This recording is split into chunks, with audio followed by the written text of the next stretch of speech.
Welcome to episode 5 of ATP's Overwatch League predictions. For this week, we are taking our second trip of the year down to Washington for yet another Justice homestand. This weekend, for more reason than one, is going to be really exciting. One of those reasons definitely has to do with the schedule. Take a look for yourself. And while you do, here's a quick update when it comes to my record predictions wise. Like with week 3, week 4 once again saw me struggle. Not only did I go 4-3 on the weekend, but I also seem to be off the mark on a lot of other things as well. With that said, my current record on the year now sits at 17-8, which could be worse, but also a lot better. One other thing I'd like to bring your attention to that makes this weekend so intriguing is the addition of hero pools. So this marks the first week ever that we'll be using this system, and it's super exciting to see how things will go now that teams can't play some of the typical things we've seen in the meta so far. Here's a reminder of who's off limits. So week 5's hero pool consists of Widowmaker, McCree, Reinhardt, and Moira. All 4 of those heroes will be off limits. Having no Reinhardt or the 2 strongest hit scan heroes in the game is going to cause some drastic changes composition-wise. While I can't say for certain what's going to be ran, it sure does feel like Sombra Doomfist and Mei Orisa Bunker could be quite prevalent now that there's no Reinhardt or McCree.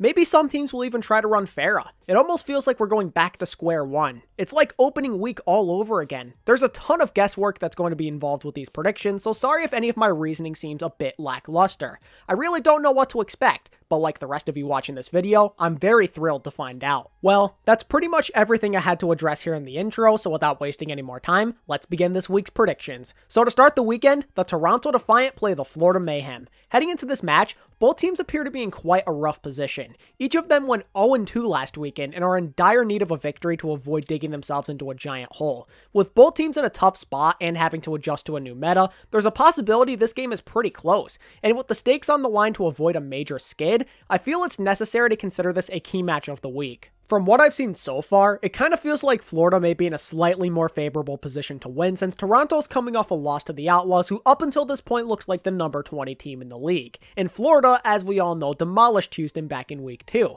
However, all of that can basically be thrown out the window since, for one, Houston was in a much worse state during the Florida match, and 2, each team has a chance to look completely different since a few key heroes from the previous meta are now unplayable. And honestly, there are certain comps that I believe Toronto holds the advantage on, one of which is Hackfist and standard dive comps. I for one think this type of composition plays to many of Toronto's strengths. However, the Mayhem definitely aren't far behind, and they possess certain strengths in other comps that Toronto may not be as good at. The big one to probably point out is Mei Bunker comps. Fate on Orisa with BQB and or Saya player unlike Hanzo or Reaper sounds pretty nutty, and it only feels scarier when you remember how much better Yaki is on Mei compared to his competition. Because I don't know what exactly will be played, I could probably argue that any individual player matchup you can think of is worth keeping an eye on, but one in particular that I believe could be pretty important is the main tank battle. If there's a lot of Winston played, is Beast going to be able to assert his dominance? And what if he's forced to play Orisa? Could he even dream of keeping up with his opponents in the mirror?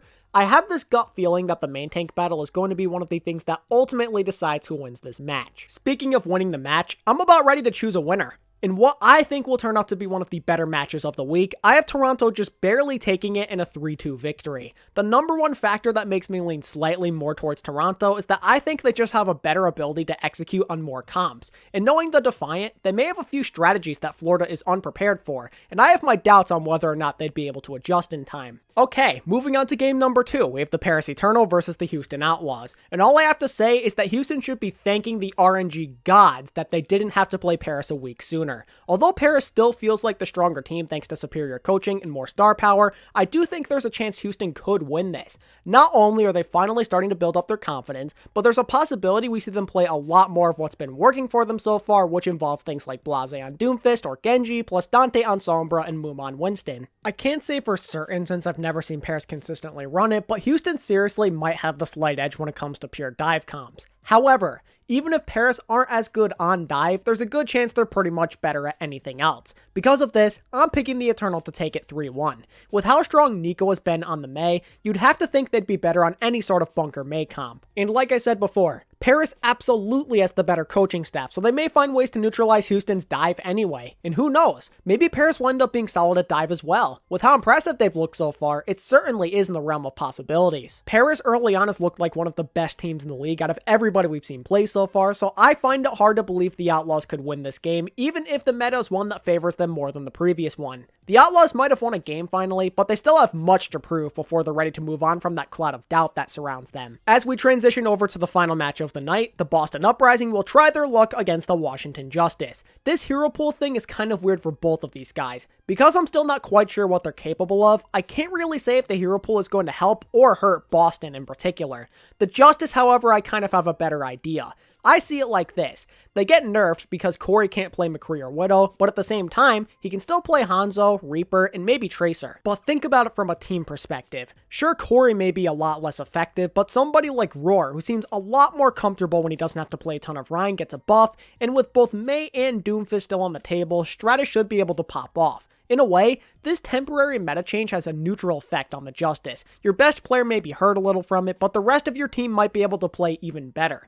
I have confidence that the Justice could thrive in this meta, even if Corey can't pull off his typical shenanigans on Widow. But just because I have a better idea of what the Justice could be capable of does not mean I'm counting out Boston in this game. If Jerry finds a way to be effective and the main tanks can get the job done, then I could totally see this game going the distance. It's not like the Justice have looked all that good lately, so if there was ever a time for Boston to get their act together and squeeze out a win, this would be the moment. But even so, I just can't get myself to trust a team with so much mystery behind them. With that said, I'm picking the Justice to win 3-2. Other than Boston being untrustworthy, I think the Justice have one specific thing that gives them the edge. It's simply that they don't really have to worry about traveling or anything. Since they played no games last week, they've been chilling in DC. The moment that hero pools got announced, they were able to get to work and begin practicing for a new meta while comfortably doing so at their own facility. Theoretically, the Justice are in a really good spot, which is exactly why I think they'll be the ones to win this game. Be on the lookout for Boston's new main support, by the way. Halo was signed recently right after Munchkin parted ways with the team, and I think there's a good chance he gets plugged into the starting lineup right from day one. Well, that's basically all I have for you on day one, so let's transition over to Sunday. And to start the day, we have what appears to be an absolute banger when the Fusion go up against the Eternal.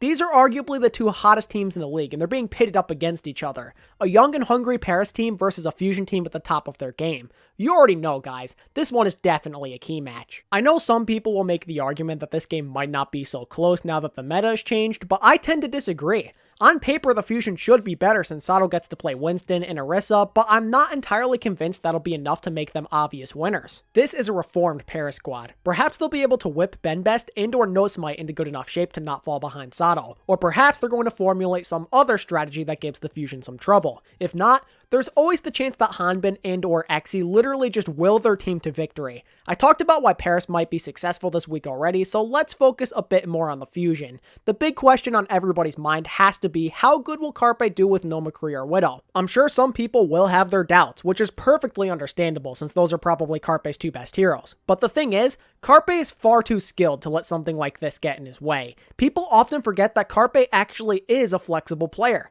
We've seen him play everything from Hanzo and Sombra to Doomfist and Tracer. Carpe should be able to hold his own even against somebody like Exi. So yeah, I think the Fusion should be fine. And overall, there's a lot of matchups in this one that I think are very worthy of receiving attention. Like I've been alluding to, one of them has to be Carpe versus Exi. DPS Prodigy versus well-established Superstar. Who's going to come out on top? Also, like I previously mentioned, Benbest and or Nosmite versus Sato has to be one you pay attention to as well. In my opinion, those are probably the biggest matchups that decide the outcome of this match. And while I don't find this one quite as major as the other two, I'm kind of excited for FD God versus Funny Astro as well. These are arguably the two best and most aggressive main support players we have in the league, and I'm interested to see which Reddit Lucio does more for their team. Okay, now for my winner. I'm not gonna lie, this one was unbelievably tough for me. I've literally been going back and forth on this the entire week. So ultimately, I decided to go with my gut. And what my gut has been telling me is 3-2 Paris. And that's what I'm going to go with. Not only do I think Paris matches up fairly well with this Fusion team,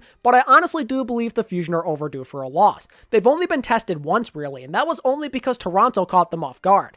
But unlike Toronto, I don't think Paris is going to find themselves in a hole to start the match. I say they come out swinging and keep the Fusion on their toes right from the start. Also, this is probably going to sound really silly, but another reason I'm going with the Eternal is because every time I doubt Paris in a big game this year, they always prove me wrong. So why not change it up and pick them to win this time? They have more than proven themselves to me, and I truly do believe they have what it takes to challenge the Fusion. I will say though, I'm not all that confident in my answer. It's a 50-50 coin flip. I had to rely on instincts just to come up with a winner. No matter what happens in this game, I expect it to be great. I would be surprised if this one ends up being a blowout. Moving on to our second game on Sunday, the NYXL will be clashing with the Justice. Now this should be a fun one. I, for one, am pretty excited to see New York show their stuff in the Hero Pools era. Their team is kind of made for this type of system, so I have high expectations. They have so many tools at their disposal that makes them a threat no matter what the meta is. This especially goes for the off-tank and DPS positions. They practically have endless amounts of versatility. It doesn't matter whether it's Hackfist, Dive, or Bunker. These guys should be a threat no matter what the situation. And you could argue that New York should be better at something like Dive in particular now that they have Who Are You and Hoppa for that extra aggression. With that said, I have to give them a serious leg up over their competition. While you could argue that the Justice could be really solid at bunker comps involving Mei, Hanzo, and Reaper like they were last year, but it's not like the NYXL were slouches on it either, you know? I'm sorry to any of my Justice fans out there, but I currently have much more confidence in New York, and that's why I'm predicting the NYXL to win 3-0. That tough loss to the Fusion woke them up. They know they have work to do, and I don't think they're going to let a team like the Justice stand in their way. No offense to the Justice, but they aren't exactly what I'd consider to be a threat right now. They have a lot to prove before I'm ready to give them a chance against a team as strong as New York. And lastly, to conclude Week 5, we've got the Boston Uprising versus the Atlanta Reign. I've already given some brief thoughts on Boston, so let's focus in on Atlanta for a second here. So they're coming off quite the interesting weekend, right? In one game they look like gods against Toronto, but in the other they get outclassed by the Eternal. Does that mean Atlanta's overhyped? Maybe. Could that also signify that Paris is just really good? Sure. But since they're playing a weak opponent, it probably won't matter all that much. An angry Atlanta team gets to take their frustration out on Boston. This has blowout potential written all over it. Atlanta may have shown signs of weakness last weekend, but I fully expect them to bounce back in a big way here. I especially feel confident in them with Hero Pools now in play since they're working with such a versatile roster. Like with the NYXL, the Reign have a ton of pieces they can move around depending on what the meta calls for. Their two main tanks check off all the boxes when it comes to things like Winston and Orisa, and with a number of talented and flexible DPS on their side, you literally have nothing to worry about if you support the Reign. I don't think anybody can blame me here when I say that I've got the Reign taking this one 3-0. In my opinion, Atlanta is far superior to the likes of Boston, even with a sudden meta shift. Their team is better equipped to adjust and find ways to thrive. The Reign have so many options, and Boston really can't say the same. While I can't say it'll make a huge difference in who wins this match, I plan to keep an eye on the support lines. I'm interested to see how Myungbong does against Dogman, as well as how Halo does against the likes of Masa if he does indeed get playtime this weekend. One other thing to maybe look out for is Atlanta playing more Torb comps. I know it may seem like an obscure idea, but with Bunker likely being a lot more prevalent, maybe we see Baby Bay and the Reign break out some more Torb. I really hope that does end up happening though, because it may be one of the only things that makes this game exciting if Boston fails to show up. Welp, that's basically everything I have to say about the final matchup of the weekend, so yeah, that wraps up this week's episode of my predictions. Now I turn things over to you guys. What are your predictions for Week 5? Let me know down in the comment section, and if you enjoyed this content, then be sure to like and subscribe if you haven't already done so. If you wish to support me beyond my content alone, then consider following me on Twitter, joining my Discord server, or purchasing a channel membership. And as always, thanks so much for watching today's video, I really do appreciate it, and until next time, this is ATP, signing out. Peace.